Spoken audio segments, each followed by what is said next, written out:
On va passer au Clash of Alba 2022. Alors, au niveau du showdown, donc on a un Tyrannide contre Craftworld. Donc ça risque d'être un peu régulier de voir en showdown un Tyrannide contre un Craftworld. Donc au niveau du Craftworld, on a un Isle of Doom et un Mobile Fighter. Un Mobile Fighter, j'ai pas ouvert mon codex Craftworld. Je vais ouvrir mon codex Craftworld. Aeldari, Craftworld. Voilà, Aeldari. Alors moi je vais aller voir... Mobile Fighter, c'est quoi? Mobile Fighter, c'est... Ah oui, quand ils débarquent d'un transport, ils ont +1 à leur jet pour blesser. Donc on peut s'attendre à pas mal de Dire Avenger en Wave Serpent. Alors on a un détachement primaire, un détachement patrouille. Donc avec 3 Skyrunner, Warlock Skyrunner, 2 Farseer Skyrunner, 10 gardiens... Unité de 10 Dire Avenger, unité de 6 Swooping Hawk, donc sûrement aussi pour aller chercher le Nashmoon Data. Ensuite, on a une autre patrouille avec Barot, un Autarque en Jump Pack, quoi. En Jump Generator. Non, c'est même pas Jump Pack, Jump Generator, c'est genre l'espèce de truc de Warp Spider, je pense. On a 5 Rangers tout nus, on a une autre escouade de 10 Dire Avenger, on a 30 Dire Avenger pour 3 Wave Serpent. Le gars, il veut casser des culs.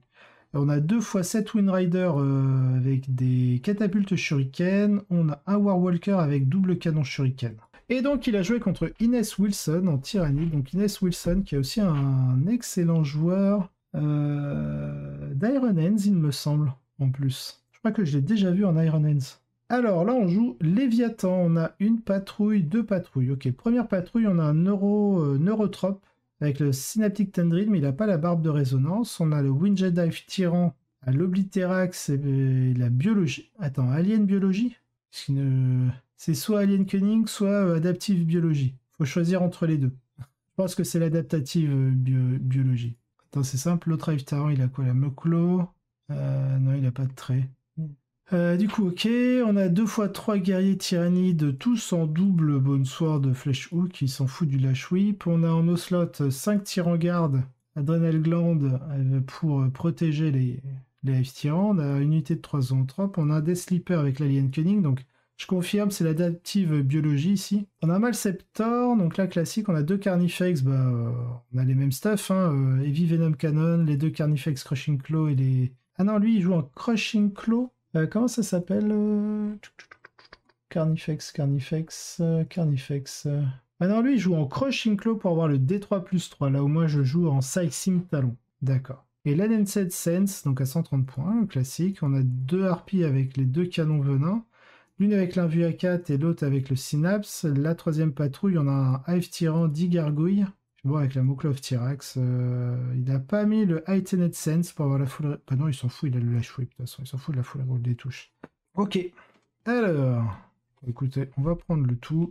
Donc, victoire tyrannique, 95 à 77. Donc, il y a quand même eu un peu de jeu de la part du Craftworld, mais les tyrannides l'emportent. Les deux camps font preuve d'une brutalité extrême. Ces armées représentent ce que l'on peut faire de plus vicieux avec chaque codex.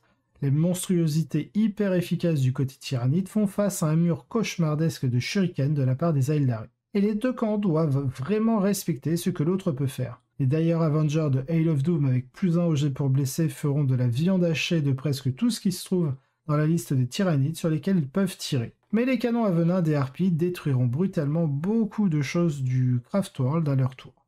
Et les Carnifex et les Flyant anéantiront tout ce qu'ils toucheront. Le fait que les deux camps disposent de puissantes capacités psychiques a également un impact important. Cela signifie que Barot doit jouer avec beaucoup plus de prudence que d'habitude, car il se fera trivialement toucher en un seul round s'il est exposé. Mais le Death Sleeper doit également faire attention à ne pas se faire fondre. Peut-être avec l'aide de Kurnos Bow lorsqu'il fait des bêtises. La grande nouveauté pour les tyrannides ici est que la façon dont ces listes s'alignent leur donne un plan de tout The Last beaucoup plus sûr que celui des Aeldari. Ni les Botos ni les serpents ne peuvent rester à l'abri des harpies de façon suffisamment fiable pour que ce plan soit viable. Les tyrannides disposent également d'unités de mêlée à grande portée sous la forme des Flyantes, ce qui, dans un déploiement en coin, rend la poussée vers l'un ou l'autre objectif de flanc assez risqué. D'autant plus qu'Overrun permet au tyrannide de fuir en sécurité après avoir tué quelque chose, ce qui permet de garder tout The Last en vie. C'est un outil parfait pour punir les Azuriani, de pousser pour les objectifs, mais grâce au déséquilibre secondaire et à la mission primaire, ils n'ont pas d'autre choix que de le faire. Les deux armées étant capables de faire des choses horribles à la force adverse si elles obtiennent le drop. Cela aide énormément les tyrannides.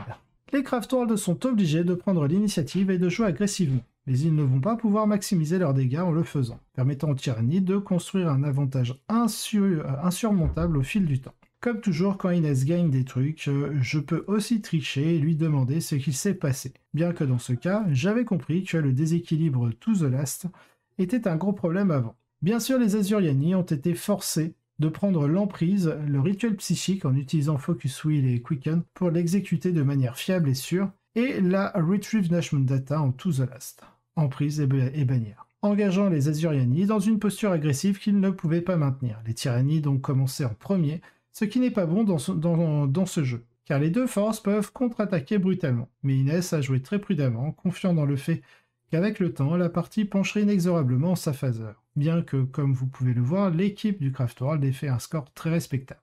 C'est ça en termes de différentiel, WTC, on est sur quoi 5 et 3, 8, 18 points, 18 points, ça fait quoi? C'est 6, 11, 16...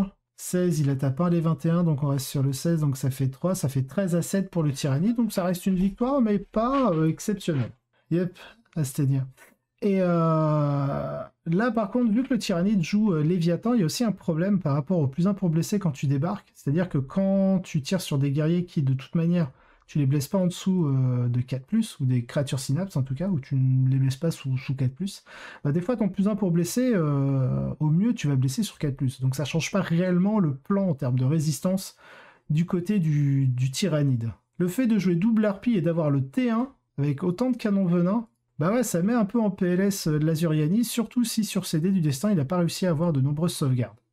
Sachant qu'en plus il joue en Craftworld, enfin en Craftworld Custom, bah du coup il n'a pas l'invue à 6. Contrairement à Stenia qui me sort du comment ça s'appelle, du Ultway avec son invue à 6 de merde là, et avec ses 6 du destin qu'il a à foison, elle me sort des invues sorties de nulle part. Ouais, c'est ça. C'est ça, dans une méta où le Tyrannide va être assez puissant. Après voilà, ça n'a pas empêché Nick Nanavati de gagner avec un Craftworld Custom. Le Dallas Open face à du Titi. Donc faut voir. Je pense que c'est une histoire aussi de T1 et de bien connaître le match-up. Je pense que en fonction du T1, ça peut avantager un camp par rapport à l'autre. Je pense pas qu'il soit déterminant, mais c'est pareil, ouais, la construction et le choix. Si le Tyrannide se retrouve avec le T1, sachant que son adversaire n'a pas pris Ultway, bah il peut vraiment prendre cher. Ah, il n'a pas affronté de Titi Nanavati. Ah ouais, donc c'est un sacré avantage. Quand tu joues un Craftworld Custom, c'est un très très très gros avantage. Alors donc du coup, top 1, on a Inès, avec sa liste Léviathan.